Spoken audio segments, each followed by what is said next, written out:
शिंदे साहेबांचा आहे। आमच्या बाजूला येतील तो आम्हा लोकांना आहे। त्यांच्या तुमचं मुख्यमंत्री म्हणून जास्त नाव चर्चेत आहे तुमच्या कार्यकर्त्यांना? नाही, कार्यकर्त्यांना काही जरी वाटत असलं तरी शेवटी नको त्या गोष्टीला का तुम्ही महत्त्व देता?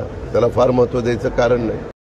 काल माजी मुख्यमंत्री शिंदे यांनी पत्रकार परिषद घेऊन सांगितलं, आपण मुख्यमंत्री पदाच्या शर्यतीत नाही, महायुती म्हणजे भाजप जो निर्णय घेईल तो आम्हाला मान्य आहे असं शिंदेंनी सांगितलं। पण मुख्यमंत्री पदासाठी दोन नावं जास्त चर्चेत होते, एक म्हणजे देवेंद्र फडणवीस आणि दुसरं म्हणजे एकनाथ शिंदे। महाराष्ट्रामधील जनतेने एकनाथ शिंदे हे मुख्यमंत्री व्हावे यासाठी पूर्ण सपोर्ट दिला, तर दुसरीकडे भाजपच्या कार्यकर्त्यांनी आट धरून ठेवली आहे देवेंद्र फडणवीस यांना मुख्यमंत्री करावे।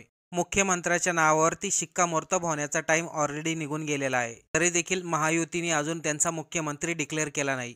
दुसरीकडे अजित पवार यांच्या राष्ट्रवादीमधील कार्यकर्त्यांनी देखील इच्छा वर्तवली अजित पवार यांना मुख्यमंत्री करावे। त्यामुळे अजित पवारांनी पत्रकारांशी बोलताना मुख्यमंत्री नेमकं कोण होणार आणि त्याची निवड कशी केली जाणार हे सांगून टाकलं।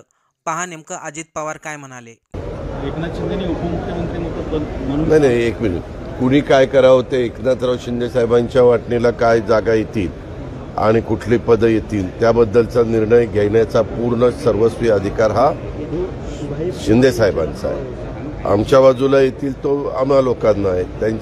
त्यांच्याबद्दल मी कसं सांगू शकतो? तुमचं मुख्यमंत्री म्हणून जास्त नाव चर्चेत आहे तुमच्या कार्यकर्त्यांना? नाही, कार्यकर्त्यांना काही जरी वाटत असलं तरी शेवटी प्रत्येकाची संख्या किती आली, कुणाचे किती लोक निवडून आलेत याबद्दल पण पाहिलं जातं। मागच्या 2.5 वर्षापूर्वीची गोष्ट वेगळी होती, आताची परिस्थिती वेगळी आहे। अमोल मिटकरी यांनी जे ट्विट केलं आहे कशाबद्दल? ते तुम्ही जे एजन्सी दिली होती त्याबद्दल जे त्यांनी ट्विट केलं आहे, तुमच्या मुलांनी पण आता ट्विट केलं आहे की त्यांचं जे मत आहे ते मला त्याबद्दल नो कॉमेंट्स। काय ते तुम्ही ना एवढं राज्याचं महत्त्वाचं सरकारचं आता उद्या 13-13.5 कोटी जनतेचा कारभार कोणाकडे द्यायचा आहे आणि नको त्या गोष्टीला का तुम्ही महत्त्व देता? त्याला फार महत्त्व द्यायचं कारण नाही। ईव्हीएम बद्दल राज ठाकरे किंवा मनसेकडून सुद्धा प्रश्नचिन्ह उपस्थित केला जातो। तुम्ही आपण सगळेजण न्यायव्यवस्थेला महत्त्व देतो ना। संविधान कालच आपण सगळ्यांनी संविधानाचा बद्दल संविधान वाचन केलेलं आहे, संविधानाच्या पुढे आपण सगळे नतमस्तक झालेलो आहे, संविधानाचा सगळ्यांना अभिमान आहे, आदर आहे। स्वतः सुप्रीम कोर्टाने काल काय सांगितलं ऐकलं नाही? आपण ऐकलं की नाही ऐकलं? सुप्रीम कोर्ट असं म्हणालं की प्रत्येक वेळेस निवडणुकीमध्ये ज्यांचा पराभव होतो तो पराभव ईव्हीएमच्या माथी मारला जातो आणि यश आलं की मग ईव्हीएम चांगलं। आता मागे पण आमच्या लोकसभेच्या निवडणुकीच्या निमित्तानं महाराष्ट्रात महायुतीचा अतिशय खराब परफॉर्मन्स पण पाहिला, परंतु आम्ही त्याला ईव्हीएमचा दोष दिलेला नाही। ईव्हीएम काय आज नाही, वर्षानुवर्ष ईव्हीएम चाललेलं आहे। काय असतं, आपल्या स्वतःच्या कार्यकर्त्यांचं मॉरल वाढवण्याच्या करता पराभूत उमेदवारांना काहीतरी आपले नेते आपले वरिष्ठ करतात हे दाखवण्याचा हा केविलवाणा प्रयत्न आहे आणि मग कुठनंही काही काढायचं। आता पश्चिम बंगाल तिथं ईव्हीएम चांगलं, त्याचा निकाल लागला, पंजाबचा निकाल लागला, दिल्लीचा निकाल लागला, कर्नाटकचा निकाल लागला, केरळचा निकाल लागला, तेलंगणाचा निकाल लागला, तेव्हा ईव्हीएम फार सुंदर एकदम फर्स्ट क्लास। आणि निकाल जर विरोधी गेला, इव्हन जम्मू काश्मीरचा पण निकाल मध्ये लागला आपण पाहिला असेल, त्यावेळेस ईव्हीएम चांगलं आणि निकाल उलटा गेला की ईव्हीएमचा तुम्हाला आठवत असेल 2014ला पण पंतप्रधान नरेंद्र मोदी साहेबांची लाट आलेली होती, त्या लाटेत पण सगळ्यांनी ईव्हीएमला दोष दिला।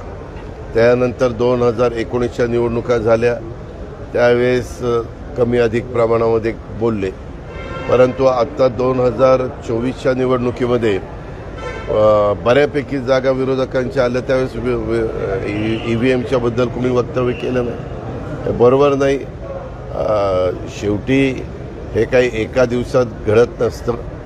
ईव्हीएमच्या मशीनच्या बद्दल कुठल्याही प्रकारचे जगातल्या कुठल्या देशांचे दाखले द्यायचे, पुतीननी असं केलं, रशियाने तसं केलं, अरे त्यांचं किंवा अमेरिकेत ईव्हीएम वापरलं जात नाही, अमेरिकेमध्ये बॅलेट पेपर वापरला जातो, परंतु ट्रम्प मागं गेल्या 4 वर्षापूर्वी पडले पराभूत झाले, ह्यावेळेस निवडून आले. अशा गोष्टी चालतात. शेवटी जनतेच्या लोकशाही आहे, जनतेच्या मनामध्ये जे काही असतं ते जनता जनार्दन ठरवत असतात. आणि यावरून आता राज ठाकरे असतील, शरद पवार असतील, हे रस्त्यावर आम्हाला जन आंदोलन त्याच्यामध्ये कुणी कसलंही आंदोलन केलं तर सर्वोच्च आहे. एक तर इलेक्शन कमिशननी सांगितलं की आमचा पूर्ण त्याच्यावर विश्वास आहे. दुसरी गोष्ट, आपण सुप्रीम कोर्टाला ते देतील तो निर्णय अंतिम मानतो. त्यांनी सांगितलं की हे बरोबर आहे. बाकीच्या याला मी तुम्हाला काय सांगतो, ह्या लोकांचे दारुण पराभव झालेले आहेत. आणि मग ते दारुण पराभव झाले असताना कसं सांगायचं की आपला दारुण पराभव झाला.